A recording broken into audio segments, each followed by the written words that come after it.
40 mais o novo auge chegou. Roteiriza sua vida, o seu tempo começou. 40 mais o novo AUG, incrivelmente Sejam muito real. bem-vindos. Esse é o primeiro episódio da primeira temporada do podcast 40 mais o novo auge. Esse programa foi feito especialmente para as mulheres com mais de 40 anos, com muita vivência e experiência de vida. A partir deste podcast, nós vamos aprender com erros, acertos, levados para a área de saúde, vamos tirar lições de vida e vamos ressignificar tudo que nós vimos, desde a menopausa, climatério, até as idades mais avançadas. Aprender com a vivência de quem chegou até lá. E o meu Instagram, eu sou doutora Edmeire, sou médica, trabalho há 30 anos na área de saúde, formada há 30 anos, e trabalho com ultrassonografias, as mais variadas, e na saúde feminina, em ginecologia e obstetrícia. Nesse nosso primeiro episódio, nós vamos conversar com Tânia Barros. Tânia Barros, uma pessoa que eu preciso até corrigir, que eu falei que ela tinha 84 anos, depois corrigi para 82, e na verdade absoluta ela tem 81 anos. Não acredito Peço não, desculpa e mil perdões pelo erro. Esse nosso primeiro episódio vem com grande admiração pela pessoa dela e vamos conhecer a pessoa de Tânia. Tânia, seja muito bem-vinda, é um prazer, é maravilhoso ter você conosco. Eu gostaria, primeiro, que você se apresentasse. Meu nome é Tânia Barros, boa noite. Eu sou professora, sou amiga da Meire, conheço a Meire há 12 anos. Não sou de Aracaju, mas agora me sinto pertencendo a essa terra porque eu tomei muito sangue de sergipanos e isso me deixa assim muito sergipana pela qualidade de vida que Sergipe oferece e pelas pessoas. Eu conheci pessoas maravilhosas aqui e até hoje eu moro aqui. Tem 7 anos que eu não volto no Rio, não por não ter vontade, não por saudade. Saudade eu tenho, que eu tenho filhos e neto, tenho um bisneto, mas coragem. Então, eu vou ficando por aqui, eles vão vindo me ver e é isso. E só isso já diz quem mais ou menos eu sou e como eu gosto de conversar e falar não sobre mim, mas sobre as coisas da vida. Você falou do sangue sergipano. Como foi essa história? Por que você tomou sangue? O que aconteceu? Em 2011, eu deitei bem e acordei com a barriga muito grande e eu tive um câncer de ovário. E nesse câncer eu fiquei muito mal, fui operada, fiz uma esterectomia. E depois, precisei de sangue. Meu marido, ele era católico. Ele foi à igreja e pediu. E muitas pessoas, sem nem me conhecer, doaram sangue e tudo. Aí, depois eu fiz outra cirurgia, que foram 11 biópsias, onde eu tomei mais sangue ainda, para depois fazer uma quimioterapia, 1 ano de químio, tratamento de laser na boca e fiquei com todos os sintomas que a químio dá, né? Sem cabelo, sem sobrancelha, sem cílios.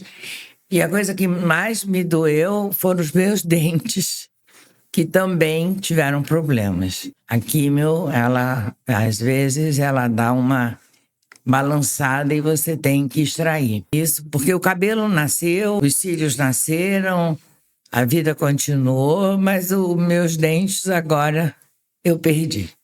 É isso. Foi por isso aí agradeço a todas as pessoas de Sergipe, dos amigos, de um menino que eu conheci chamado Herbert Carvalho, que me ajudou muito nos dias da minha químio.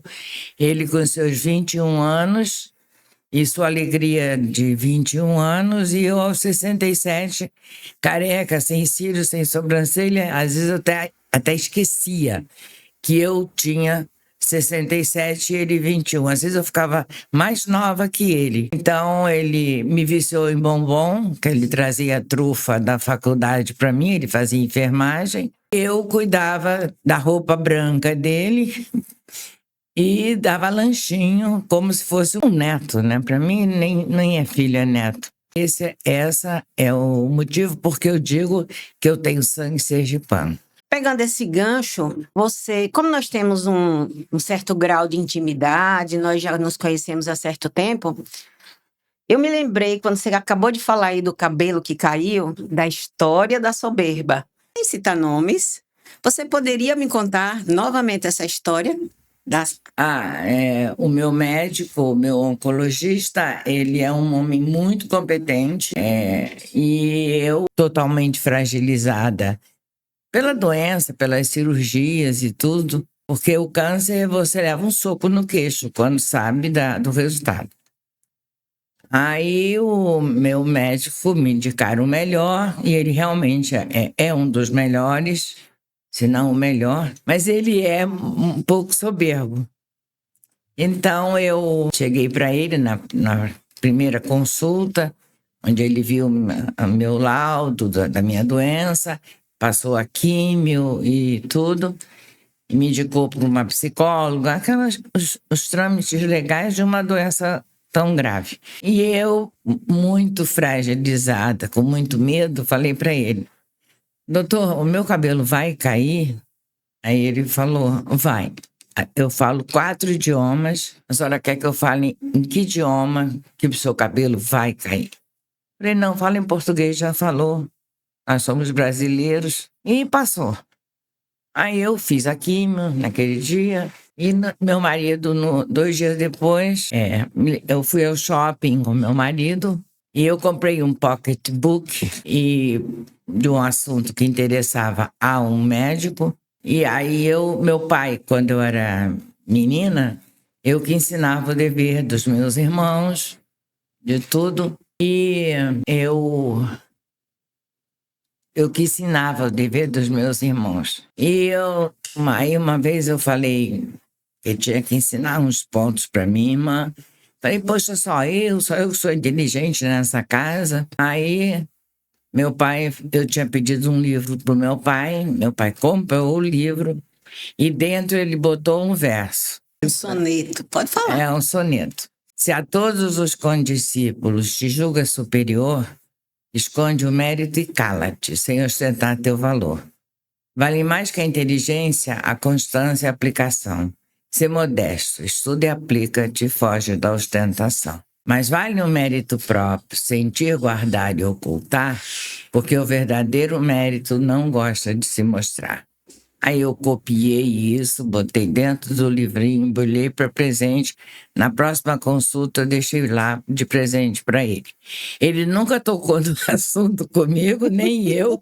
E eu fiz o ano de químio todinho. E ele foi muito competente, porque eu estou viva até hoje, já se vão 13 anos. Então, pessoal de casa, eu quis tocar nesse assunto porque a pessoa está fragilizada. O profissional de saúde ele tem que ter um pouco mais de sentimento dentro de si, um pouco de ligação, um pouco de empatia. Nós sabemos que nós sabemos muita coisa, muito mais do que muita gente, mas nós não sabemos tudo. E tem pessoas que sabem muito mais do que nós. Então, fica a lição de que com as pessoas nós temos que ter empatia e humanidade. Pode não ter um bom dia, ter um dia mais estressante, mas que fique essa lição para o resto da vida. Tânia falou de uma maneira lindamente e ainda mais com essa memória, focalizar nessa memória de um soneto que ela recebeu. Você tinha quantos anos quando recebeu esse soneto? 11. 11 anos de idade, e ela sabe recitar todinho o soneto até hoje. É uma memória simplesmente esplêndida. Retornando ao assunto, você já falou do câncer. Como você falou que seu marido foi, então, como foi que aconteceu? Você é viúva há quanto tempo? Fale um pouco, discorra um pouco do seu marido. Bom, meu marido era muito digno, né? Era um homem muito sério. Ele era um militar e amava essa pátria acima de qualquer coisa. E eu sempre tive ciúme da pátria, da farda, do exército, porque roubava muito ele da gente. Eu tenho 3 filhos e vivi por esse mundo sozinha, porque ele estava sempre em missão. E eu fui levando a vida, morei do Oiapoque ao Chuí praticamente. Morei em barraco, morei em palácios, morei em todos os lugares que uma pessoa pode imaginar a vida do militar. E também tive que segurar muitas barras de filho doente, filho sem comida, porque o lugar não oferecia e não tinha o que comprar. Não por falta de dinheiro, mas por falta de ter onde comprar o alimento e ver um filho chorando por causa de uma banana, uma filha chorando porque viu uma maçã de plástico e pedir. Isso sempre machuca a mãe, acho que toda mãe. E eu tinha o dinheiro, só não tinha onde comprar. Então, meu marido foi esse homem. Ele viveu, ele foi um excelente pai também. Foi um avô deixou muitos bons exemplos para os netos. Foi um companheiro bom. Perfeito não é ninguém, então foi um bom companheiro. E eu sinto saudade. O que aconteceu com ele foi que, do nada, ele era um homem muito saudável, não fumava, não bebia, não era de farra. Era da casa, trabalho e a nossa pátria, que ele amava muito. E ele apareceu falando diferente. Aí os filhos notaram e ele foi na Meire fazer uma consulta, porque ele confiava muito nela. Ela descobriu um tumor na garganta dele. Aí ela disse, corra porque está aumentando. Foi aí que nós nos assustamos e corremos. E foi um câncer laríngea. Foi.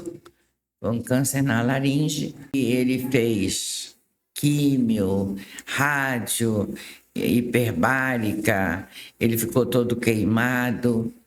E ele fez 2 vezes porque ele teve, não sei se foi uma recidiva ou se foi outro câncer, não lembro. Mas o segundo, ele teve alergia da imunoterapia e isso é um aviso. Tomou imunoterapia, inchou na primeira, não faz a segunda, porque da edema de glote foi o que ele teve. E com isso ele ficou com traqueostomia, gastrostomia, em cima de uma cama, 8 meses e meio sofrendo, e eu junto com ele. E um home care é uma loucura, me deixou muito desequilibrada. Eu não dormia porque era barulho das máquinas. E quando a máquina parava, eu me preocupava porque estava parada, porque não nebulizaram, não aspiraram. Então, foi uma luta de 8 meses e meio quando ele foi embora. E ele indo embora me deixou assim um vazio muito grande, porque foi meu companheiro por 60 anos. E nasceu um bisneto em outubro do ano passado, e ele não conheceu. Então, isso me deixou assim um pouco mexida. Eu tenho saudade, foi meu companheiro, foi o mastro que segura praticamente um circo, né? Eu era o circo e ele era o mastro, mas ele estava sempre firme ali, segurando as coisas que podia acontecer, sempre foi muito amigo da família. E isso foi aí que no dia 16 de maio, às 2h25 da madrugada, ele partiu. E nessa partida levou um pouco de mim. Agora que eu estou, vai fazer 2 anos em maio, agora que eu estou assim, começando a me reequilibrar, mas mesmo assim, qualquer coisa que sai do eixo, me sinto, eu me lembro assim, eu vou perguntar isso para o Carlos Alberto. E não tem Carlos Alberto. Então, isso me deixa muito aflita às vezes. Foi isso. Eu conheci vocês de perto, o seu Carlos Alberto, ele era uma pessoa, descrevendo ele, uma pessoa reta, correta, totalmente no trilho, então ele fazia tudo correto. Se dissesse que aquilo era bom para ele, ele ia lá e fazia, ele obedecia as ordens, fazia todos os exames, ele tinha as pastinhas, tudo organizado. Ele sabia de tudo, a data que ele foi, a data que ele vai voltar. E o que o médico falou. E o que o médico falou. E eu acho que quando ele se foi, você ficou perdida. Fiquei. Ele criava você numa redoma ou era impressão minha? Ele era muito centralizador em tudo. Porque, primeiro, como militar, depois pela criação dele, que vem de uma família de militares, onde a ordem, a palavra acima de tudo. Dado a palavra, não precisava escrever em nada, que eles todos são assim. Eram irmãos muito unidos e todos vieram, os irmãos dele, todos vieram me ajudar, fazer companhia, vê-lo também. Os irmãos vieram.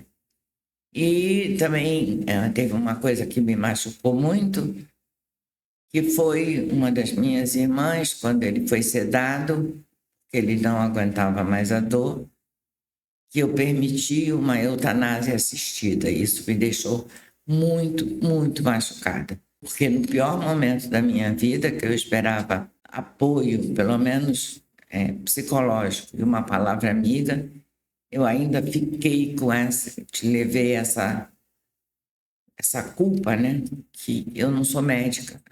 Então, eu me magoou muito e até hoje, às vezes, eu fico, será que eu agi certo? Será que eu não agi? Isso é uma coisa que me machuca até hoje. E com tudo isso que você passou na sua vida, falando nisso, você nasceu em 1945, no final da guerra. Você sofreu alguma influência da guerra, Sofri. do Holocausto? Sofri. E o que foi que você sofreu com relação a isso? Nessa época, meu pai era da Texaco. Então, nós morávamos no Rio Grande do Sul. E lá tem muito alemão e muito judeu. Nós temos uma descendência. E isso, o colégio era israelita brasileiro. Jogavam papel molhado nos vidros. E falavam, embora judeu, aí dizia aquelas coisas todas.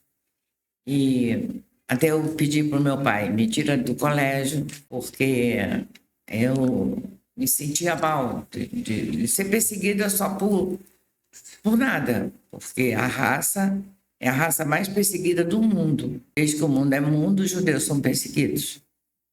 Então, a minha infância, assim, o que eu me lembro, eu tive uma infância, eu tive um pai muito amoroso, mas muito rigoroso, muito rígido a criação, um Deus que me apresentaram que punia quando eu era criança. Tudo era pecado e isso me atrapalhou muito a minha vida, no sentido de, quando eu namorei o meu marido, eu namorava com ele, namoro, ele de um lado do portão, eu de outro. Meu pai sempre estava num ponto estratégico onde ele pudesse olhar. E entrávamos cedo, fazíamos as orações, íamos dormir.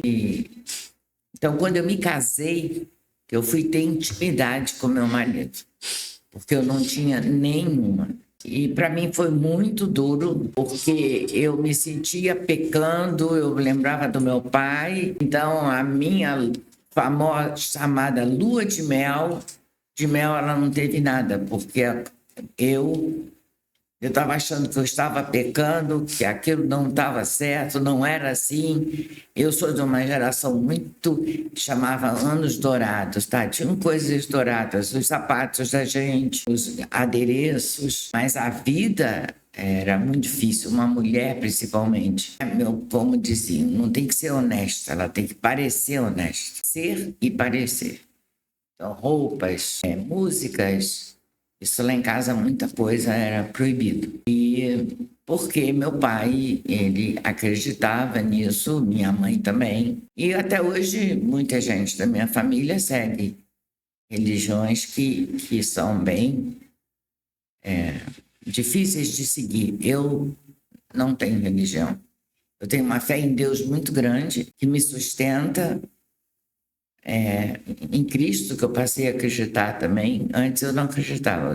Sou muito sincera em dizer não acreditar. E passei a acreditar por um pedido que eu fiz do meu neto Mateus, que estava com muita febre, e o padre Marcelo falando Jesus, Jesus, e eu na televisão.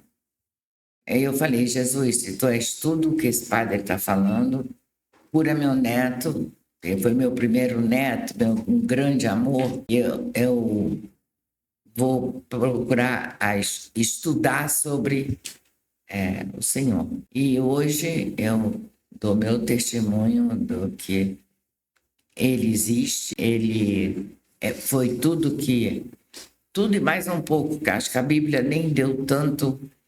Ele foi mais um pouco do que a Bíblia diz. E então eu agradeço isso. Meu neto amanheceu bem melhor.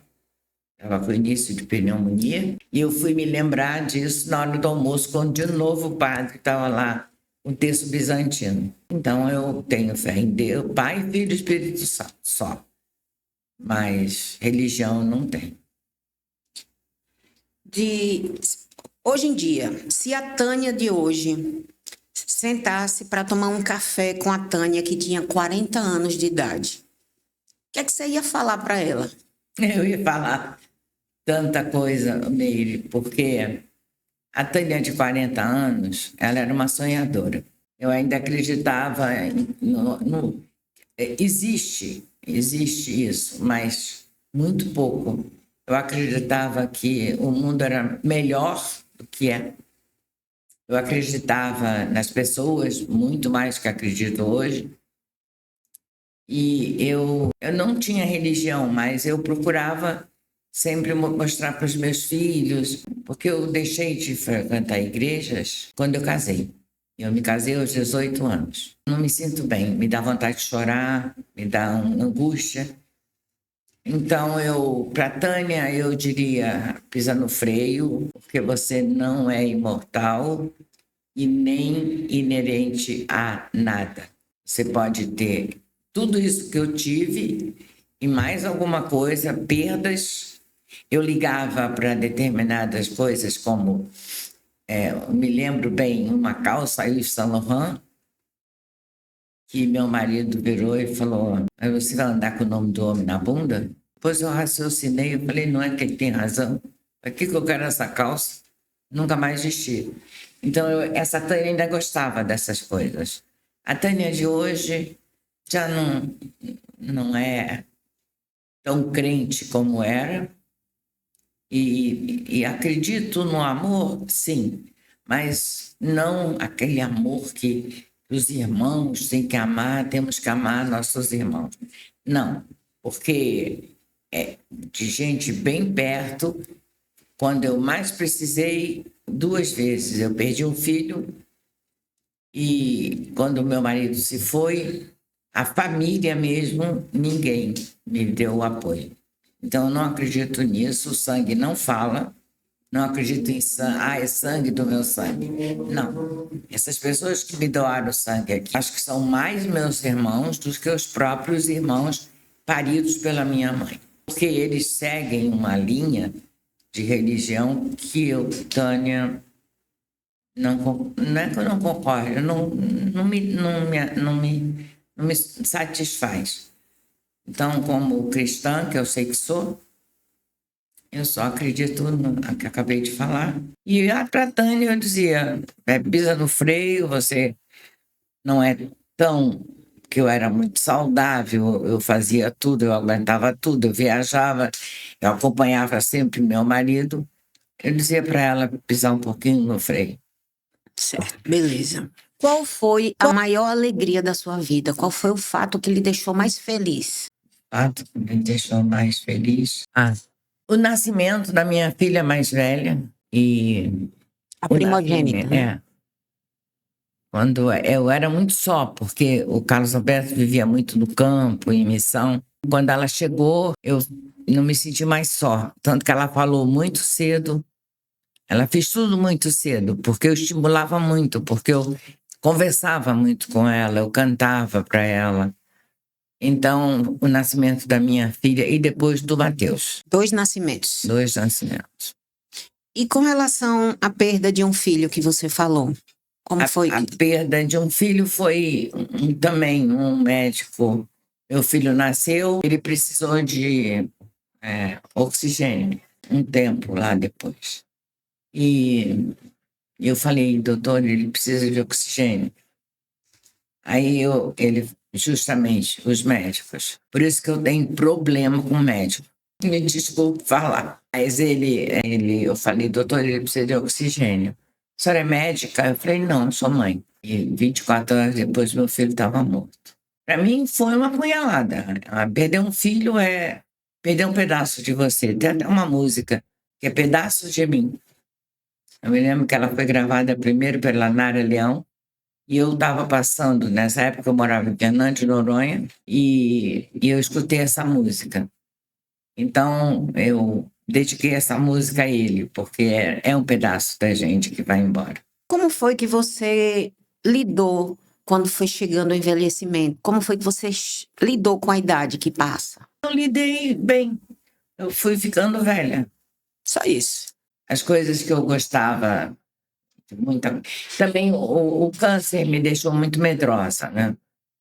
Me deixou muito medrosa. Então, o que acontecia? Eu fiquei com síndrome do pânico e agora todo mundo só fala nisso.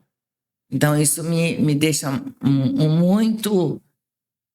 me deixa muito aflita de ver que eu possa vir a ter e sofrer tudo que eu sofri naquela época. Então, e ver o que o meu marido passou também. Então, isso é uma coisa que me assusta muito. Como você lidou com a menopausa? Com quantos anos você parou de menstruar? Eu parei com 50 anos. 50 anos. Quais foram os sintomas que você apresentou? Como foi que você viveu a menopausa? A minha menopausa, eu chorava muito. Eu tinha vontade de chorar, parecia que o mundo estava cinza. E o final da menstruação, aqueles coágulos. Mas eu fui aconselhada pelo meu médico, meu ginecologista, a não tomar hormônio por eu ter, do lado materno, câncer na família, uma tia minha. Então ele falou, Tânia, não toma hormônio para não ter o câncer. E não tomei. Até hoje eu sofro um pouco as consequências de não ter usado o hormônio. Eu tive o câncer. Teve o câncer e não tomou E não tomei a reposição. No caso, qual foi o pior sintoma da menopausa para você? As contrações. Parece contração de parto. Quando você menstruava? As dores. Certo. E calorão? Calorão. Você fica de um jeito que você quer ter o marido bem longe da cama, né? Então, isso fica muito ruim. E o que foi? Você acha que há diferenças de antigamente no tratamento da menopausa com hoje em dia? Acho. Naquela época era o tabu hormônio. E hoje em dia não. As mulheres podem tomar hormônio, um médico, aconselhadas e tudo. No meu tempo, não. Pelo contrário, a minha avó dizia, como vem, vá. Como o quê? Vem, vá, porque ela fala médico italiano. Médico italiano. Aí era como vem, vai. Como veio, vai embora. Isso talvez para ela, mas para mim não foi assim. E a maioria das mulheres que eu conheço, minhas amigas que tiveram a menopausa junto comigo, elas também tiveram problemas. Tinha uma vez, ela ficou tão deprimida, ela tinha que ir porque antigamente eles convidavam as solenidades militares e nós nos chamávamos AVEC. AVEC é junto, né? francês. Aí, coronel tal, Avec. Aí um dia eu cheguei pro coronel e falei, coronel, meu nome é Tânia. Não quero que me chame de Avec. Sou nem francesa. Aí ele falou, sim, mas... E essa minha amiga foi à solenidade e os soldados todos marchando para cima e para baixo, aquela confusão, e ela começou a chorar no meio daquilo tudo. E teve uma crise de pânico, de choro, e todo mundo, ai, que histeria, que antigamente tudo era histeria. E, na verdade, tadinha, ela estava sofrendo o que a menopausa traz quando você não faz tratamento. Você já viu hoje em dia alguma mulher amiga sua que faz tratamento de menopausa? Já. Alguma pessoa que você conhece? Amigas das minhas filhas, né? Conheço umas. E o que é que elas relatam? Elas relatam a mesma coisa, só que elas agora têm outro tipo de tratamento. Os médicos estão mais abertos a estudar mais sobre a menopausa, porque as coisas para as mulheres, isso desde que o mundo é mundo, os homens sempre querem, não, isso não é nada, isso é frescura. Eu escutei, se você tivesse um tanque de roupa para lavar, você não estaria chorando, estava lá lavando roupa, eu chorando. Lavando roupa e chorando. Então, mas ninguém, na minha época de menopausa, hoje não. Eu já sinto os homens mais amigos, compreendendo mais, se integrando mais da situação da mulher com menopausa, são mais carinhosos. Você acha, então, que hoje tem uma mudança no paradigma? Teve tudo, mudança em tudo, até no próprio tratamento. No meu tempo, o anticoncepcional era pecado. Falando do anticoncepcional, como você enxerga? Você pegou o uso do anticoncepcional, o início do uso do anticoncepcional. Novulon, nunca me esqueço. E como foi, na sua época, que começou o anticoncepcional? Como foi a reação? Foi terrível. Como foi? Isso você vai ficar louca, esse sangue vai subir para a cabeça, não toma isso, dava tudo. A pessoa tivesse qualquer problema, era o anticoncepcional. Tipo, era um tabu da minha geração. Quem tomava não falava, e se falasse, e inclusive o pecado. Aí é onde entram as religiões. A Bíblia tem crescer e multiplicar-vos. Então você tem que fazer como as mulheres da minha geração, da minha mãe. 8 filhos. 10 filhos. 10 filhos. Então ficavam umas mulheres cheias de varizes, todas mal amadas e mal cuidadas. Eu não digo o caso da minha mãe, porque meu pai era muito apaixonado por ela. Mas amigas da minha mãe que eu conheci, elas tinham as pernas muito cheias de varize. Tinha uma que o marido não deixava ela raspar as pernas, não aparecia varize, mas ficava uma perna cabeluda. Mas quando foi mais normatizado, que as pessoas começaram a tomar? Nos anos 70. Isso. Aí diminuiu a natalidade? Diminuiu muito. As pessoas que você conhecia usavam? Usavam. Todo mundo queria usar o anticoncepcional? A maioria queria usar. Nos anos 70. Nos anos 70. Mas quem usava não dizia. Escondia. Até do próprio marido. Era assim. Mas também usava muita laqueadura. Você tinha 3 filhos, se o marido assinasse, você podia fazer só laqueadura. Hoje em dia já não precisa mais assinatura. Não precisa. Então, as mulheres conquistaram muito espaço. Eu não peguei esse espaço. Eu estava casada, meu marido nasceu em 38, ele tinha... Eu me lembro que para ele assinar, para eu fazer a minha laqueadura, que eu fiz com 27 anos, eu penei, porque ele não queria assinar. Nós perdemos um filho, vamos ter outro. Eu falei, eu não vou ter mais nenhum. Eu não quero mais ficar grávida, foi o que eu falei para ele. Eu quero parar e quero fazer minha laqueadura. Você, agora com a idade de 81 anos, o que é que lhe dá prazer hoje em dia? O que é que você se sente bem fazendo? Falar com os netos, falar com os filhos, sabe? Os amigos, você, o bonito, né? Herbert Herbert Carvalho. Ele trabalha no Primavera e é um menino que eu adotei. Uhum. É o seu filho mais É o novo. meu filho mais novo. E essas coisas assim, a juventude deles, né? Tanto de um quanto do outro, que tem o Carlinhos também. E minha filha, meu neto, principalmente. Então, Essa convivência com os mais jovens é boa? é boa, é nova. Você gosta? É nova, eu gosto. O que é que lhe traz de bom a conviver com os mais novos? A juventude. Passa o quê? Passa, às vezes, quando eu estou um pouco bonito, eu chamo o Herbert de bonito, deixa eu explicar. Porque ele sempre foi muito bonitinho. Então, eu fico, às vezes, da idade deles. Eu canto, eu faço palhaçada, ele grava, ele me gravou voltando da colonoscopia, toda anestesiada. Meu rosto, claro, mas assim, ele faz as brincadeiras dele, isso me diverte muito e me ajuda, né? Às vezes ele canta para mim,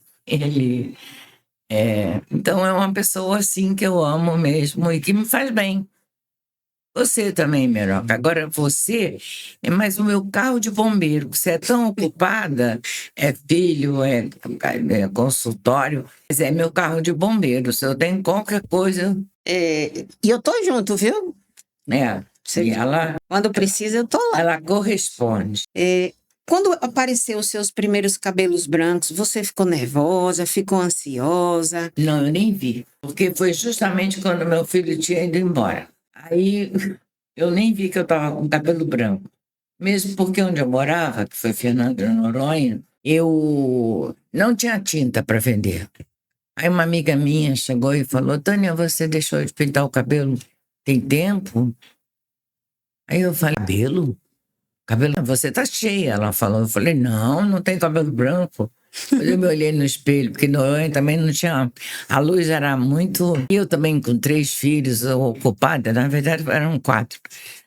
Aí, eu olhar no espelho que eu vi que eu estava com a cabeça branca, mas eu nem percebi. E as rugas, você fez algum procedimento Não. estético? Nunca fiz nada. Seu rosto é o original, De fábrica. é o de fábrica. É. Nunca fez recall? Nunca. Muito bem. Você acha que você está melhor hoje do que com 40 anos? Ou não? Com 40 anos eu era mais alegre. Eu tinha mais vontade de viver. Não que eu tenho medo da morte, mas o meu medo da morte é outra coisa. É claustrofobia, ficar trancada. Então, é outra coisa. E saudade, né? Que eu tenho medo de sentir.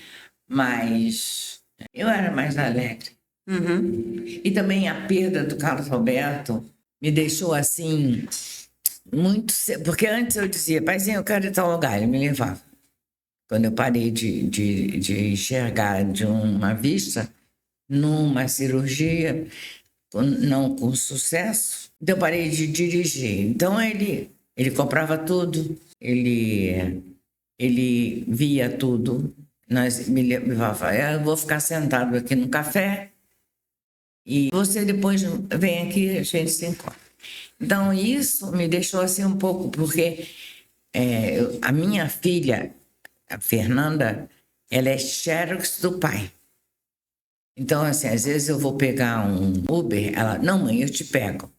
E esse eu te pego. Eu sei que ela está dando o melhor dela, mas eu fico preocupada com tanto de dar trabalho para minha filha, que é uma coisa que ela já tem muito trabalho. Mas ela faz questão e eu até acho que, às vezes, eu exagero na cobrança, porque como eu cobro, eu não cobro que me leve em lugar nenhum, mas eu cobro amor. E a minha filha é de fazer, e eu sou de abraçar, beijar, ela gosta, entendeu? Eu tenho que pegar, abraçar, porque ela é muito parecida com o pai dela. O pai dela era por exemplo, ele sabia que eu gostava de orquídea.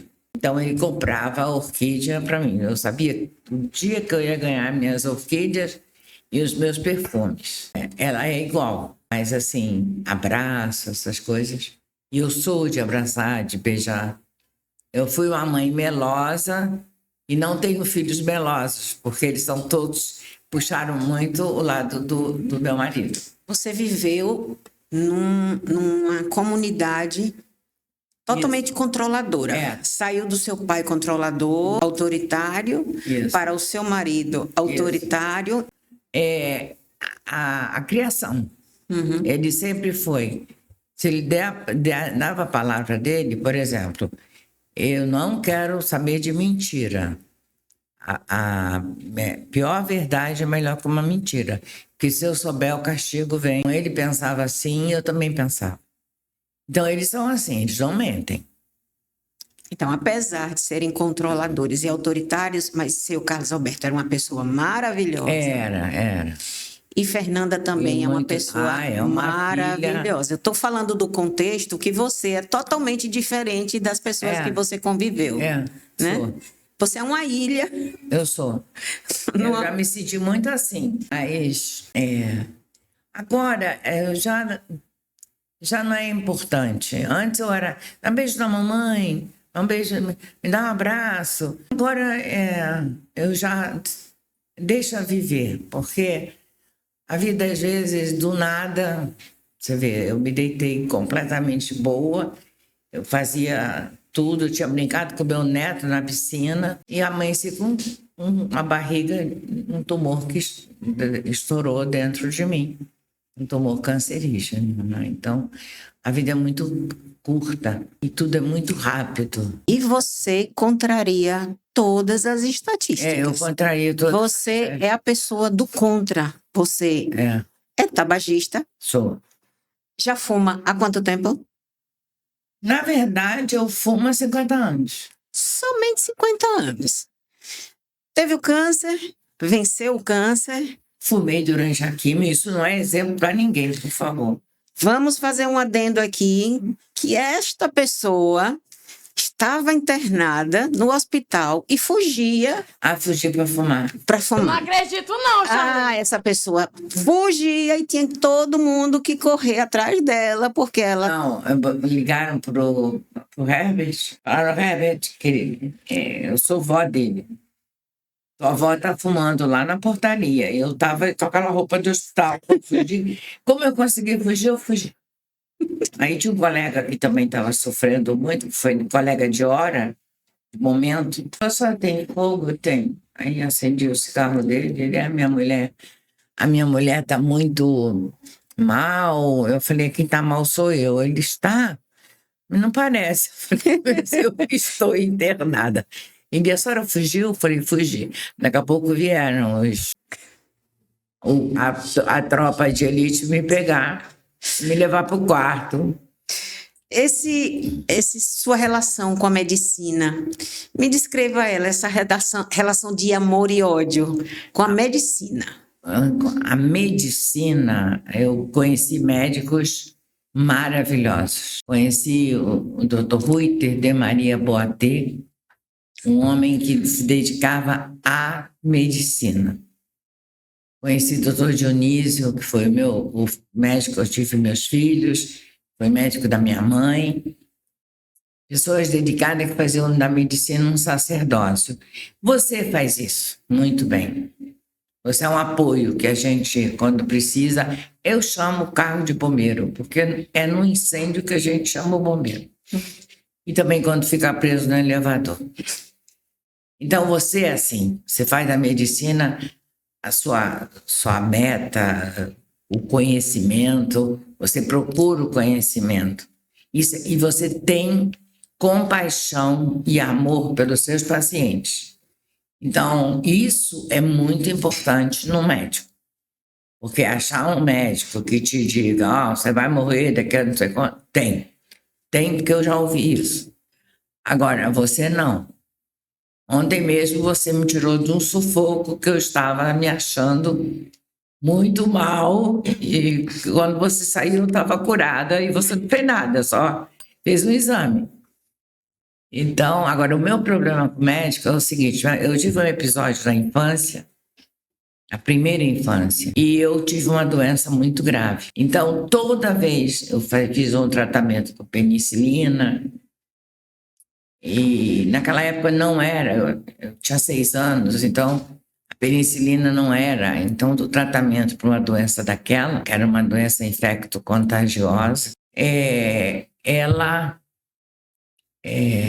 eu tinha que ir muito ao médico. E toda vez que eu ia ao médico era para sofrer.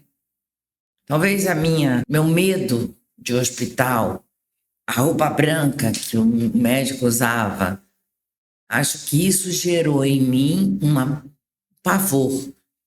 Você quer me botar morrendo? Eu prefiro morrer em casa do que ir para o hospital. Mas eu acho que isso vem desde a infância. E também, assim, a discriminação por eu estar com uma doença infecto-contagiosa e em casa, né? Minha mãe era muito cuidadosa com isso. Então, Tânia não pode, isso aqui é de Tânia. Então, isso também gerou em mim um conflito, né? Na verdade, eu não entendia muito até eu ficar moça e me explicarem o que eu tive. Isso eu acho que foi daí, depois de terapia também, que eu descobri porque eu tenho tanto medo de médico. Não é medo, é pavor. É pavor, é paura. Paura total. Pega? É muito pesado isso aqui. Eita, fez besteira. Não. E agora, o que é que você espera do futuro? Eu espero ter saúde e lucidez para continuar vivendo, né? Ir ao Rio, ter coragem de ir ao Rio.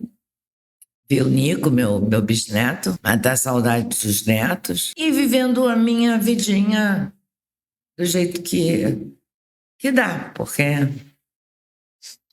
Me lembro uma frase que você falou, achei muito interessante, que a partir de certa idade, as roupas bonitas... Fala aí. A partir de antes você tinha aquele pretinho básico, chiquezinho, para um coquetel, ou roupas mais chiquezinhas um pouco, para uma formatura.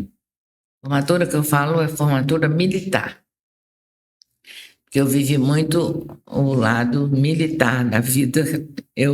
Meu marido era o coronel, mas eu fui muito general. Então, eu espero voltar ao Rio, né? Porque eu também, no Rio, eu tive assalto dentro de casa, no carro. A vida no Rio é muito difícil. E ter coragem de voltar ao Rio para ver O seu neto. meu bisneto, meus netos. E vivendo do jeito que eu gosto hoje em dia. Era o vestido também. Do vestido que é. E o vestido, aquele pretinho básico, com saltinho alto, com aquela bolsinha bonitinha que você usava num coquetel, você não usa mais o sapatinho alto, nem a bolsinha chique, porque não pede. Você usa em velório, missa de 7º dia.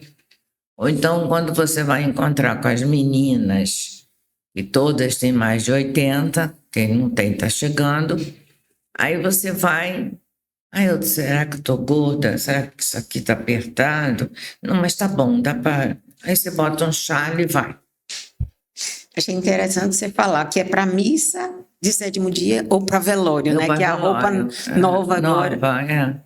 É para isso. Mas você vê mudanças, perspectivas de mudança na sua vida ou só isso mesmo? Não, eu acho que a minha vida vai continuar assim, porque eu gosto dela. Então é o que lhe satisfaz. Eu não tenho mais vontade de viajar para fora, mesmo porque com quem sempre viajei não está mais aqui. Não é porque ele foi embora que minha vida acabou. Não é isso. Mas porque ele que gostava de viajar. Eu viajei tanto. Eu tive um pai da Texaco que viajou do Maranhão ao Rio Grande. Depois casei com um militar que também viajei, morei em muitos lugares, fiz muitas mudanças, conheci muitos lugares. E lugarzinho, É aquela coisa quando você vai para fora do país que você vê a cidade centro, mas tem uma rua, uma cidade famosa aqui você vai conhecendo. Então eu conheço do Brasil, eu acho que eu conheço o sertão, convivi com o sertanejo, como convivi com o gaúcho da fronteira, tomei ervas, chimarrão e comi também pato no tucupi, tacacá, lá na Amazônia. Então, minha vida foi muito. Eu viajei muito, eu vivi muito em lugares diferentes. E na verdade, eu tenho um ídolo sertanejo, que foi Ariano Suassuna. Então, eu gosto quando ele descreve as coisas do sertão e como ele viu a vida. Eu gosto muito dele. Essas pessoas deviam ser imortais. Você sabe algum trechinho Sei vários de dele. Ariano Suassuna? Sabe? Não escritos, mas falados. Ele era muito engraçado. Tanto que uma vez ele foi num colégio e estava escrito aula show com Ariano Suassuna. Aí ele chegou para o diretor e falou, pode tirar o show. Show, para mim, é interjeição de chamar galinha. Interjeição de quê? Interjeição de chamar galinha. Show, show, show, show, show. Ai. Então, eu procuro sempre esses podcasts dele. Eu sou Thierry. Tem uma também que ele falou, eu não vou à casa de ninguém, mas tem gente que vai à minha casa só para me aborrecer. Aí foi uma senhora lá em casa e virou e falou, Ariano, você é de Gêmeos, né? Aí ele falou, sou, 16 de maio. Então você tem 2 caras. Aí ele falou, a senhora acha, se eu tivesse 2 caras eu ia usar essa? Teria outra, né? É. Qual é a sua autora de livro, o autor de livro preferido? Aí já tive vários. Lobsang Rampa, né? Que era o autor de vários livros, que eu era um visionário. Vou dizer um livro que todo mundo diz que é das misses, mas não é. É um livro que, conforme o teu estado de espírito que você vai ler, ele te diz uma coisa, que é o Pequeno Príncipe. Eterno. Ele é o eterno, Então, esse livro é maravilhoso. Eu li muito a Pirasbach. Ela era uma inglesa, filha de missionários que moraram na China e pegaram toda a revolução comunista, né, da China. Há muitos assim, agora não estou lembrando. Tive mestres como José Guilherme de Araújo Jorge, meu professor de português, que ele era autor do próprio livro e ele era poeta. Tenho livros dele autografado. Perdi muito em mudanças e coisas. Então, eu gosto muito de ler, até na Bíblia mesmo. Até na Bíblia, não. Na Bíblia, você encontra passagens que até te confortam e te dão, assim, uma esperança, né? Que você vá ter um futuro melhor, que as coisas vão melhorar. Você acha? É um livro que eu não era muito de ler, porque o Velho Testamento é olho por olho, dente por dente. Mas o Novo tem coisas bem interessantes. No Velho também tem. Mas, assim, são coisas mais pesadas. Você tem algum trecho que você gosta para citar de alguma autora sua ou autor que você gosta? Algum trecho de poesia ou soneto ou poesia? O que você... Eu tenho vários, mas tem um que eu decorei para o meu marido, que é do JG de Araújo Jorge, que é assim, e não me fales mais com crueldade. Conheço bem de perto os sentimentos e te embelezo a alma e o coração. Sabe também que tenho pensamentos em ti fixados com veneração. Detente, se me vires um segundo, sentirás que só vivo nesse mundo, porque espero teu amor com ansiedade. E quando novamente te abraçar, certo ouvirás, baixinho a soluçar, meu coração dizer-te, que saudade. Seu marido, Meu Carlos marido. Alberto, que amor, hein? Que declaração. Perfeito. Isso você recitou para ele? Várias vezes. Sempre que ele via para o campo e que ele voltava, e às vezes ele voltava pilhado, elétrico. Aí eu, à noite, sempre... Eu dizia um versinho, eu tenho vários. Tem outro? Tenho. Vamos lá. Não devo amá-lo, porque quando eu comecei a namorar meu marido, meu pai não queria que eu namorasse. Aí esse... Acho que é do meu professor. Não devo amá-lo e amo com loucura. Quero esquecê-lo e trago na lembrança. Ai, que me livra desse mal sem cura que o destino trágico me lança. Uma nuvem de tédio e de amargura cobre-me a loura estrela da esperança. Tudo cansa por fim na vida escura. Só esse amor é infindo que não cansa. Se os olhos cerro, vejo nos meus sonhos. Se à noite acordo, sinto que enlouqueço de uma angústia nos vórtices medonhos. E esse amor que sinto jamais finda, pois quanto mais procuro ver se eu esqueço, sinto que eu amo muito mais ainda. Meu Deus, que perfeito. É lindo demais. Merece palmas. É uma memória, Deus me livre. Jesus amado. Não é todo mundo que tem essa memória, viu? Eu tenho. E por isso, meu pai me mandava ensinar o dever dos meus irmãos, e por isso ele me deu aquele verso que ficou comigo para sempre, porque, na verdade, que eu sou a primogênita. Então, o filho de Jó trocou a primogenitude dele por um prato de lentilha. Eu trocaria a minha só pela lentilha. Deixa o prato, que é pesado você ser a primogênita de muitos filhos.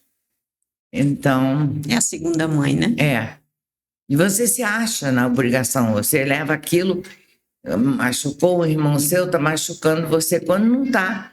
Você está se metendo, não deve, nunca deveria ter. Mas você foi criada assim. Qual seria a mensagem que você teria? Se seu Carlos Alberto estivesse aqui hoje, sentado, o que é que você falaria para ele? Eu falaria o que eu falei quando eu senti o coração dele parar. Estava junto. Eu ia agradecer ao homem que ele foi, ao pai, ao avô, e pela dignidade do ser. Ele tinha uma dignidade do ser, de ser e do ser muito grande. Ele tinha uma alma bem melhor que a minha. Ele sabia perdoar e esquecia. Eu não sou assim. Então, eu ia dizer exatamente o que eu disse para ele. Eu tenho muita saudade e obrigada pelos filhos, pelos netos, porque ele foi um avô que deixou muitos ensinamentos para os netos. Eu era mais galinha de pinto, de ficar... Quer comer isso, quer comer aquilo. Olha o português, está errado isso. Que às vezes você vê um neto comer. E não é comer, é comer. Bebeu, bebei, então é bebi. Então não estou entendendo mais nada. Então eu ficava no lado do... E ele sempre, que ele falava sério, porque ele não era muito de brincar. Mas ele falava com conteúdo. E se você tivesse um recado para dar para os seus filhos, qual seria o recado? Eu sou muito feliz em tê-los. E eles são pessoas dignas. Isso me faz tranquila, me dá tranquilidade de saber que eles são pessoas dignas, que trilharam um caminho do bem, né? Isso eu diria. E eu digo, às vezes você, mãe, é sempre Ainda mais mãe velha, né? Mãe velha danada, porque teus filhos estão velhos. Aí você fica um velho brigando com o outro, mas é teu filho. Então, às vezes eu me meto em algumas coisas. Assim, não gosto de viagem de moto, mas existem as viagens, e às vezes até escondida de mim. Para que eu não me preocupe, mas eu vou me preocupar de qualquer jeito. Mas é isso. Para os meus netos, eu diria que eles são o prêmio por toda uma vida. Belas palavras. E para sua família, seus irmãos, o que é que você teria para dizer? Nada. Algumas coisas, um ou outro, talvez saudade. No momento, de 2 anos para cá, eu não tenho muito a dizer para eles. Eu tenho coisas para dizer, mas não são tão bonitas de falar. Então, eu prefiro não falar, não ter contato e... Ficou mágoa. Ficou.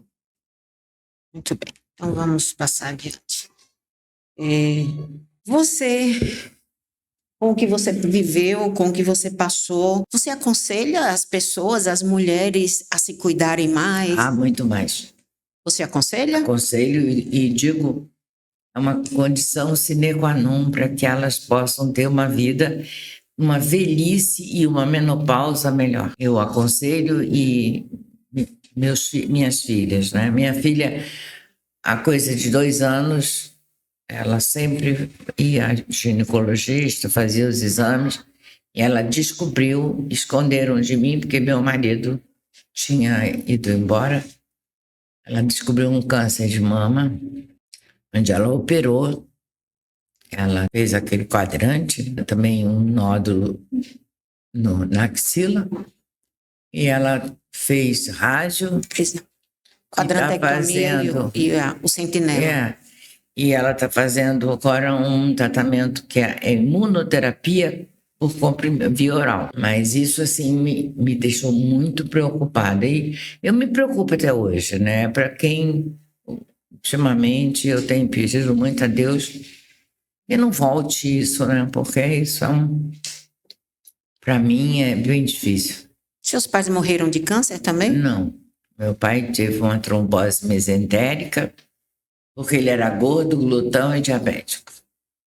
E minha mãe morreu da melhor maneira que eu acho que uma pessoa pode morrer. Dormiu, morreu. E eu ainda cheguei a conhecê-la. Pois é, 94 anos, ainda jogava dominó e ganhava o jogo. Pois bem, então vamos agora para uma jogada diferente. Vamos para uma pergunta reversa. Quem vai me perguntar agora é você. Você tem alguma pergunta para me fazer? Piroca, você responde, tua vida é tão transparente e eu não tenho o que perguntar, eu tenho o que falar de você, da pessoa que você é, isso sem... Não estou jogando confetes, não. A pessoa que você é, como você vive e a guerreira que você é, principalmente em ser a provedora, ser aquela que às vezes está no carro e vai para um teatro e depois fica, vai para onde? Não sei, eu vou. Tem um remédio lá, trouxe o remédio? Não trouxe. Mas não é porque eu não quis dar o remédio, é porque você é assim. Então você é assim, ame ou deixe. Deixe quieta, porque você também não vai morrer por isso. Eu sou desatenta, realmente eu sou desatenta.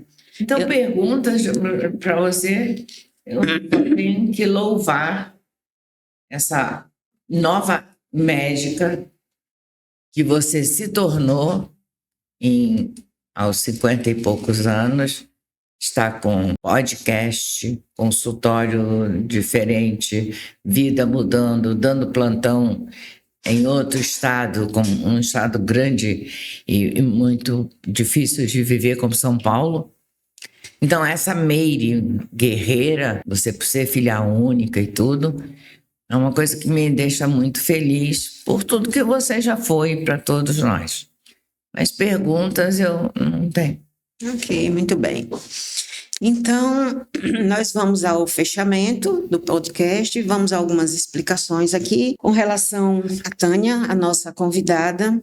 Vocês conseguiram perceber o tanto de história de vida que ela tem, o que ela já viveu e o que ela conseguiu superar, todos os problemas que ela conseguiu, e lutando pela vida, passou pelo câncer, perdeu o marido, viveu uma vida autoritária, mas mesmo assim não perdeu o sorriso nos lábios, não perdeu a memória, não perdeu a sensação de que está viva. Então, viva, a vida tem que ser vivida, nós temos é que aprender com ela. E quanto melhor a gente puder fazer a vida, nós devemos fazer. Como você falou, se naquele tempo tivesse um melhor tratamento, como hoje tem, as mulheres de 40 a mais, elas se cuidam mais. Talvez eu nem tivesse tido o câncer que tive. Era uma possibilidade. Mas hoje... Por quê? Eu vou dar uma explicação rápida aqui. Quando a gente entra na menopausa, nós entramos num processo inflamatório no corpo todo. Quando a gente tem o fogacho, é a sensação de que o fogo está tomando conta da gente no rosto, são sinais que os vasos estão sentindo falta do estrógeno. E quando isso acontece, os vasos começam a se contrair, dá o calor, eles liberam o calor e o suor depois vem porque eles se dilatam.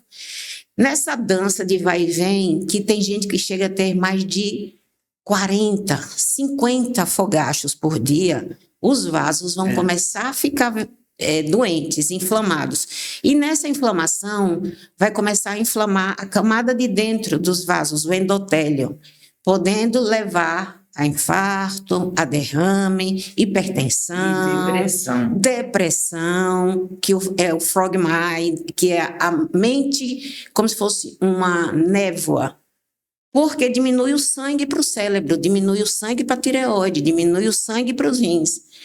É nesse período que a pessoa já teria que ter tratado antes, mas se não tratou, é o período de ouro para começar o tratamento. Vai evitar até possíveis cânceres, dependendo do tratamento que você faz. Você pode até evitar possíveis cânceres. No meu caso, foi o contrário. Não me deixaram tomar hormônio. Para não ter o câncer, eu não tomei o hormônio e tive o câncer, e hoje eu sofro as consequências de não ter tomado o hormônio. É aí que entra o profissional, a avaliação e o acompanhamento. É isso. Né? Então, a gente vai fazer o encerramento. Tânia, você quer falar mais alguma coisa?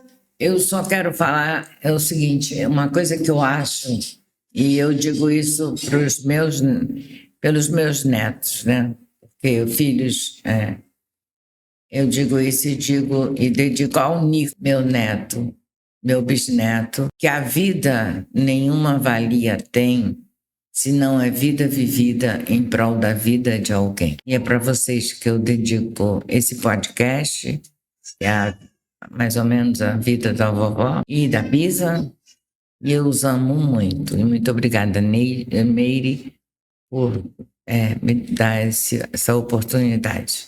Fico feliz.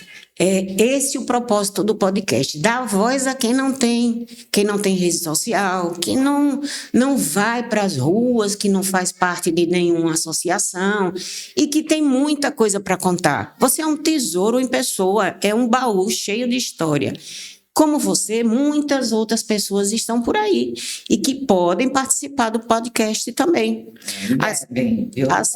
As pessoas que tiverem interesse em participar do podcast, que se sentirem aptas, que terem vontade, entrem em contato, que a gente vai fazer uma lista e vamos chamar. Não precisa eu conhecer, não precisa eu ter conhecimento de nada. Só precisa ter 40 anos ou mais e história de vida para contar. Então, estamos aqui encerrando. Vamos ao nosso agradecimento novamente. O podcast 40 Mais um Novo Auge tem a felicidade de ser patrocinado pela Clínica Mais Viver, onde você pode fazer os seus exames, pode fazer sua consulta, a Focus, onde faz consulta e aluguéis de aparelhos médicos. E você também tem a doutora Edmeire, que no caso sou eu, a apresentadora do podcast. Está liberado para quem quiser entrar com inscrições, é só mandar o nome que nós vamos fazer uma lista para fazer novas pessoas participarem.